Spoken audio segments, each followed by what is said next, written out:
Hello my dear students. चलिए आज हम लोग ग्रामर के क्वेश्चंस कवर करेंगे और 10 क्वेश्चंस है हमारे पास पूरे कंसेप्ट के साथ, जिससे हम लोग कई लेसन पे काबू भी कर सकते हैं। और उम्मीद करते हैं हर एक क्वेश्चंस पूरे कंसेप्ट से भरपूर होंगे, जिसकी वजह से आप उस क्वेश्चंस के अकॉर्डिंग आप दूसरे कई क्वेश्चंस को भी सॉल्व करने के योग्य बनेंगे। आते हैं क्वेश्चन नंबर 1 को देखते हैं। और जैसे कि क्वेश्चन नंबर 1, आई विश। मेरे सामने आई विश एक क्वेश्चन। और आई विश से देखे, आई विश से क्या कंसेप्ट हो सकते हैं कि आई विश हो। यहाँ पे क्वेश्चन में अगर आई विश हो या फिर एज दो हो, एज इफ हो या फिर सिर्फ इफ हो, तो मेरे पास चार वर्ब आते हैं। यहाँ पे वर आते हैं या फिर हैड होते हैं या फिर वुड होते हैं। आप यहाँ पे वुड की जगह पे V2 से भी बना सकते हैं। अब इन चारों को ही हम यूज कर सकते हैं इस कंडीशन में। कौन से कंडीशन में? जब हमारा क्वेश्चंस बनता हो एज इफ से, एज दो से, इफ से या आई विश से। तो इसका एक इमेजिनेशन होता है कि आप कुछ करते, आप कुछ होते, आपके पास कुछ होता, ऐसा कंडीशन में तो हम यूज करते हैं आई के साथ। यहां पर क्या हो सकता है, जैसे कि आप देखिए, आई वर, आई हैड, आई वुड या आई V2 के साथ यूज करेंगे। ऑप्शन में आपको क्या है? वर है। लेकिन ऑप्शन ही देख कर नहीं, ऑप्शन तो कुछ भी बदल सकता है। हमें क्या यूज करना चाहिए यहाँ पे?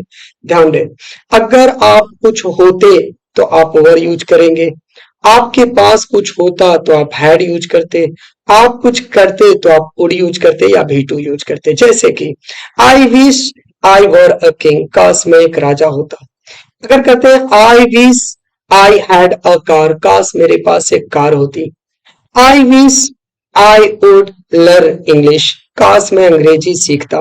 तो इस तरह से कर कर आप इन चारों फॉर्म को यूज कर सकते हो अलग अलग डिफरेंट कंसेप्ट में।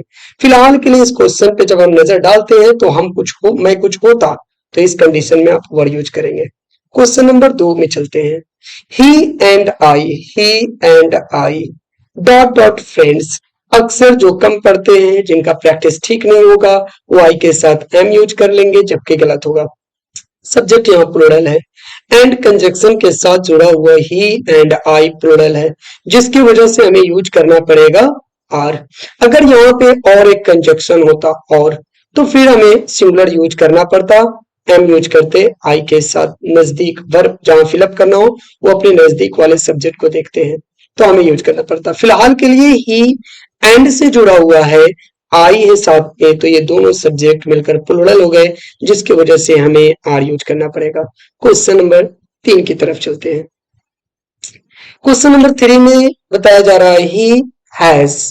ध्यान रखेंगे, क्वेश्चन हैज हो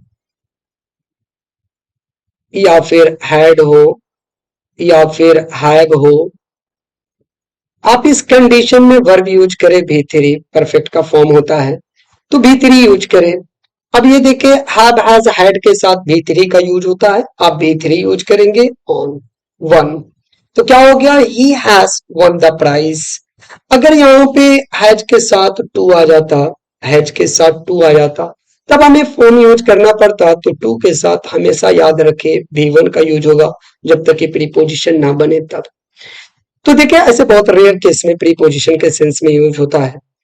हैज के साथ अगर टू आता तो हम V1 यूज करते हैं, चाहे वो एम इज आर के साथ ही क्यों ना हो जाए। जैसे he has to go to market, we have to go to tuition, ऐसे कर कर यूज करेंगे।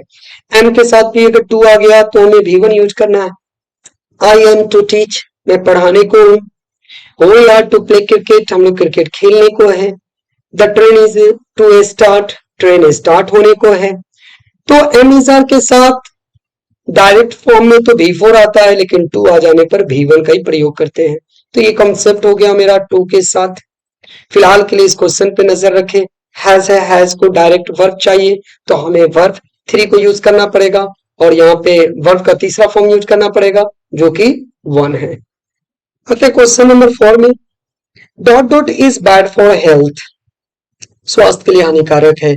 तो जब भी यहाँ पे वर्ब के पहले सब्जेक्ट आते हैं और वर्ब के फॉर्म में अगर कोई सब्जेक्ट आना हो तो जिरेंट का लेसन बनता है, जो कि टू के साथ भी1 हो सकते हैं, टू के साथ भी1 हो सकते हैं, या नहीं तो भी4 होते हैं, जिसको हम वर्बल नाउन कहते हैं, क्योंकि सब्जेक्ट तो नाउन या फिर प्रोनाउन बनने को होता है। तब यहाँ पे क्या यूज करेंगे, स्मोकिंग। तो क्या हो गया, smoking is bad for health. चले, अगर हमारा यहाँ पे इज ना हो, अगर इज ना हो, कोई इंपरेटिव सेंटेंस का सेंटेंस मिल जाए हमें, जैसे कि आपको कोई कह दे वहां जाओ, यहाँ आओ, एक गिलास पानी ले आओ, तो आप अक्सर इंपरेटिव सेंटेंस में जो एडवाइस, ऑर्डर, रिक्वेस्ट होते हैं, वहां पे हम भी1 से सेंटेंस स्टार्ट करते हैं। इसका सब्जेक्ट यू होता है, छुपा हुआ होता है, एक ही सब्जेक्ट होता है जिसको अंडरस्टूड कहते हैं। तो यहाँ पे भी1 के साथ आप कोई ऑब्जेक्ट आप रख सकते हैं, जैसे कि गो देयर, कम हेयर। और अगर इम्फेसाइज सेंटेंस अगर बना, इम्फेसाइज में जो डू का भी प्रयोग आप कर सकते हैं, यहाँ पे डू, डज, डिड। तो हमें क्या करना पड़ता है ना, कि अगर जैसे कहते हैं कि इम्फेसाइज में, इम्परेटिव में अगर इम्फेसाइज करता है तो डू का ही प्रयोग करना पड़ेगा। जैसे आप बोलते हैं कि इस वीडियो को जरूर देख लेना, डू वॉच दिस वीडियो, इस चैनल को जरूर सब्सक्राइब कर लीजिएगा, डू सब्सक्राइब दिस चैनल।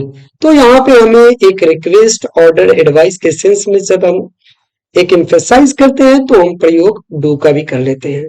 चलिए, फिलहाल के लिए 4 नंबर क्वेश्चन पे ध्यान दें कि यहाँ पर हेल्पिंग वर्ब है, यहाँ पर हमें कोई वर्ब चाहिए, वर्ब का ऑप्शन दिया हुआ है, जिरन का लेसन है जो कि हमें भी4 का मिल रहा है ऑप्शन, ये आंसर करेंगे। नहीं तो 2 + भी1 भी हो सकता था, टू स्मोक करके भी, to smoke is bad for health, ये भी कंप्लीट आंसर थे।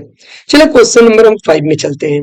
ही डॉट डॉट अ थिफ लास्ट नाइट, यहाँ पे मेरा लास्ट नाइट एक क्लू दे रहा है कि ऑप्शन हम कौन से करेक्ट करेंगे। लास्ट नाइट ये हमारे लिए पास्ट टाइम को इंडिकेट करता है, और जब भी कोई पास्ट में सेंटेंस हो, पास्ट टाइम को बता दे, तो उसमें ध्यान रखिए कि आप भी2 का प्रयोग करें, बस निगेटिव इंट्रोगेटिव ना हो, क्योंकि निगेटिव होगा तो वहां पे डिड का प्रयोग आ जाएगा, और डिड के साथ याद रखेंगे मेन वर्ब का अगर इस्तेमाल करना हो तो भी1 का इस्तेमाल करेंगे। फिलहाल के लिए इस क्वेश्चन पे अगर हम ध्यान देते हैं तो हमें ही डॉट डॉट आथिफ लास्ट नाइट पॉजिटिव सेंटेंस है, और डिड कहीं है भी नहीं कि भी1 का इस्तेमाल करेंगे, तो हमें इस्तेमाल करना है, यूज करना है भी2 को। भी2 का ऑप्शन नंबर मेरा सी आंसर होगा। तो he saw a thief last night, वो कल रात एक चोर देखा। क्वेश्चन नंबर 5 की तरफ चलते हैं, 6 की तरफ हम लोग चलते हैं। Question number 6, stop. यहां से हमें क्लू मिलता है, जैसे कि स्टॉप हो गए, स्टार्ट हो गया, या फिर लीव हो गए, ये वाला लीव, छोड़ना या निकलना के सेंस में, और यहाँ पे माइंड हो गया। तो इन सब के साथ जिरंड कोई फॉर्म में बस आपको भी4 यूज करना है, भी4। अच्छा, 2 + भी1 का भी अगर ऑप्शन रहा तो यूज नहीं करेंगे, ये गलत हो जाएगा, सिर्फ और सिर्फ भी4 ही यूज हो सकते हैं। तो अब देखिए स्टॉप के साथ कौन सा भी4, यहाँ पे ऑप्शन स्मोकिंग, स्टॉप स्मोकिंग, धूम्रपान करना बंद करें, इसका इस्तेमाल है। अच्छा, लीव को एक क्वेश्चन पूछा भी गया हुआ है 12 में, लीव के सेंस में, निकलने के सेंस में जब होता है तो, जैसे कि मैं निकल रहा हूँ, आई एम लिविंग, मैं घर से निकल रहा हूँ, आई एम लिविंग होम। तो जिस जगह से निकलते हैं अगर उसका प्रयोग किया जाएगा तो आप कोई प्रीपोजिशन का इस्तेमाल ना करें। जैसे आपको लगेगा कि मैं घर से निकल रहा हूँ तो फ्रॉम का इस्तेमाल कर ले, I am living from home, तो गलत हो जाएगा ये। तो कहीं यूज क्या करें, आई एम लिविंग होम, मैं घर से निकल रहा हूँ। मगर जब किसी जगह के लिए निकले तो आप वहां पे फोर का प्रयोग कर ले उस जगह से पहले। जैसे कि मैं ट्यूशन के लिए निकल रहा हूँ, I am living for tuition. मैं पटना के लिए निकल रहा हूँ, I am living for Patna. तो अगर किसी जगह के लिए निकल रहे हैं, लिव के साथ प्रीपोजिशन फॉर का प्रयोग कर ले, और अगर किसी जगह से निकल रहे हैं तो लिव के साथ कोई प्रीपोजिशन न लगाए, लिव के बाद वही उसी वर्ड को रखते हैं। फिलहाल के लिए आप 6 नंबर क्वेश्चन पे ध्यान दें, और क्वेश्चन नंबर 6 स्टॉप कर रहा है, स्टॉप के साथ हमें भी4 का इस्तेमाल करना है, आंसर आपका सी सही होगा। चलिए क्वेश्चन नंबर 7 को देखते हैं। 7 में इफ का यूज किया गया है, और dot dot an English teacher, अगर मैं इंग्लिश टीचर होता, लेक्चर होता, सॉरी, अगर मैं इंग्लिश लेक्चर होता, चले अगर आप देखेंगे आर्टिकल का प्रयोग यहाँ पे ये भी समझ सकते हैं आप आर्टिकल में। लेक्चर कितने हैं? एक है। जब एक है तो ए या एन का प्रयोग तो होगा ही होगा। और यहाँ पे ई का साउंड है, इंग्लिश ई का साउंड है। क्या कहा जाता है? अ का साउंड हो जाए, ई का साउंड हो जाए, या फिर ऊ का साउंड हो जाए, या ए का साउंड हो जाए, तो आप इसके लिए एन का प्रयोग करें, अन्यथा आप ए का यूज कर सकते हैं। आर्टिकल का जब क्लास करेंगे तो आपको कंसेप्ट मिलेगा, क्या कि ए एन का प्रयोग तीन जगह पे आप यूज ना करें। एक तो अनकाउंटेबल में ना करें, क्योंकि ए एन का मतलब एक होता है, तो अनकाउंटेबल में तो यूज करने का कोई तुक ही नहीं बनता। और प्लूरल में भी यूज ना करें, क्योंकि ए एन का मीनिंग एक होता है, प्लूरल एक से ज्यादा होते हैं तो उसके लिए यूज नहीं कर सकते हैं। और प्रॉपर नाउन में भी आप यूज न करें। और द का जो डेफिनेट आर्टिकल है ये क्या कहता है? डेफिनेट आर्टिकल कि ये तो काउंटेबल के लिए भी आएगा, अनकाउंटेबल के लिए भी आ सकता है, और सिंगुलर के लिए भी आते हैं, प्लूरल के लिए भी आते हैं, और यहाँ कुछ जगह पे कुछ कंडीशन में प्रॉपर नाउन के लिए भी आते हैं। ये द सिर्फ ये कहता है कि तुम किसी भी कंडीशन में नाउन हो, तुम किसी भी कंडीशन में हो, कोई फर्क नहीं पड़ता। आप सिंगुलर हो, प्लूरल हो, काउंटेबल हो, अनकाउंटेबल हो, मैटर नहीं करता है, बस आप डेफिनेट हो तो फिर मैं आ जाऊंगा, ऐसा है। तो यहाँ पे देखिए लेक्चर है, एक है तो हमें ए या एन का प्रयोग करना था, इस ई की वजह से एन किए। फिलहाल के लिए मेरा ये क्वेश्चन नहीं है, मेरा यहाँ पे क्वेश्चन है इफ, जो कि क्वेश्चन नंबर आपने एक में देखा था। क्वेश्चन नंबर एक जो कहते हैं आई विश हो, एज इफ हो, एज दो हो, या इफ हो, तो आप यहाँ पे चार फॉर्म यूज कर सकते हैं। अगर आप कुछ होते तो वर यूज करें, अगर आपके पास कुछ होता हैड यूज करें, आप कुछ करते तो आप वुड का प्रयोग करें, और या फिर भेटो का यूज करें। तो फिलहाल देखिए इस क्वेश्चन में आपको क्या देखने को मिल रहा है।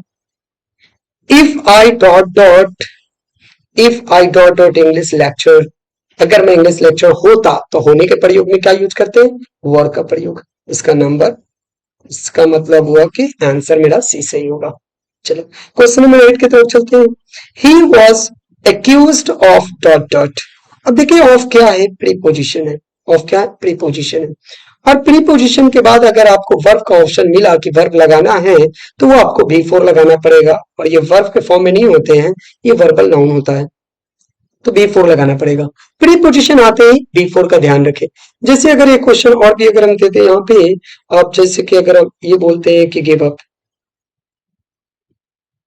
गिव अप बोलते हैं you should give up A smoking, समझ में आ गया?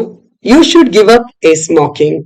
अब जैसे अप प्रीपोजिशन है और उसके बाद से अगर आपको वर्ब लगाना है, तो हमने क्या किया है? स्मोक नहीं किया यूज, स्मोक्स भी नहीं किया, स्मोक भी नहीं किए, स्मोकिंग किए, क्योंकि प्रीपोजिशन के बाद बी4 का प्रयोग होता है।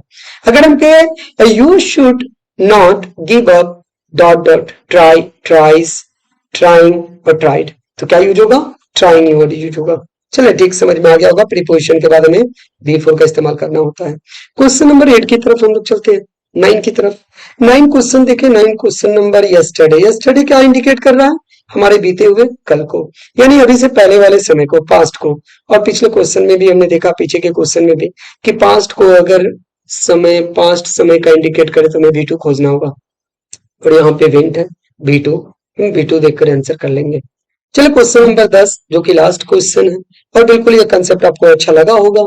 अगर ऐसा लगा कि आपको बिल्कुल फायदे हो रहे हैं इस वीडियो से, तो आप बिल्कुल हमें मोटिवेट करें, लाइक करें, सब्सक्राइब करें चैनल को। और ये मेरा पहला वीडियो है, हो सकता है कि पूरी तरह से हम आप तक न पहुंच पाए, लेकिन उम्मीद करते हैं नेक्स्ट वीडियो इससे भी दमदार होगा, इससे भी आसान कंसेप्ट में आएंगे। चलिए क्वेश्चन नंबर 10 को देखते हैं। If U dot dot hard you will pass the examination. देखिए एक सेंटेंस यहाँ पे फ्यूचर में है, ये वाला सेंटेंस मेरा फ्यूचर में है, और ये भी फ्यूचर का इंडिकेट कर रहा है। अगर आप कड़ी मेहनत करेंगे, ग का साउंड आ रहा है फ्यूचर।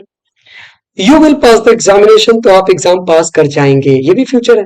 जब दो सेंटेंस फ्यूचर में होते हैं, एक सेंटेंस प्रेजेंट में बनता है, एक सेंटेंस फ्यूचर में बनता है। तो फ्यूचर इंडेफिनिट और प्रेजेंट इंडेफिनिट में, प्रेजेंट इंडेफिनिट में दो ही वर्ब होते हैं, V1 या फिर V5। अब यू के साथ आप क्या लगाएंगे? V1 का इस्तेमाल करेंगे, तो हमें V1 कौन सा यूज होगा? वर्क।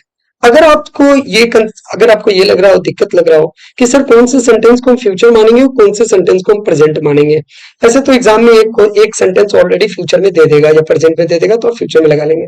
फिलहाल के लिए आप ट्रिक मेथड पे समझ सकते हैं कि जिसके साथ इफ होगा या फिर जिसके साथ वेन का प्रयोग होगा, आप उसको प्रेजेंट में रखेंगे। और ऐसे भी ना समझ में हो तो एक और भी देखें कि दो काम होगा, एक काम बाद में होगा, एक काम पहले होगा। तो प्रेजेंट पहले आता है, फ्यूचर बाद में जाता है। तो अब देखिए पहले काम कौन होगा, इफ यू वर्क हार्ड, अगर आप खूब मेहनत करेंगे, you will pass the examination, तो आप परीक्षा पास कर जाएंगे। तो परीक्षा पास होने का काम बाद में होगा, इसका मतलब ये फ्यूचर होगा और ये प्रेजेंट होगा। Thank you very much watching for this video.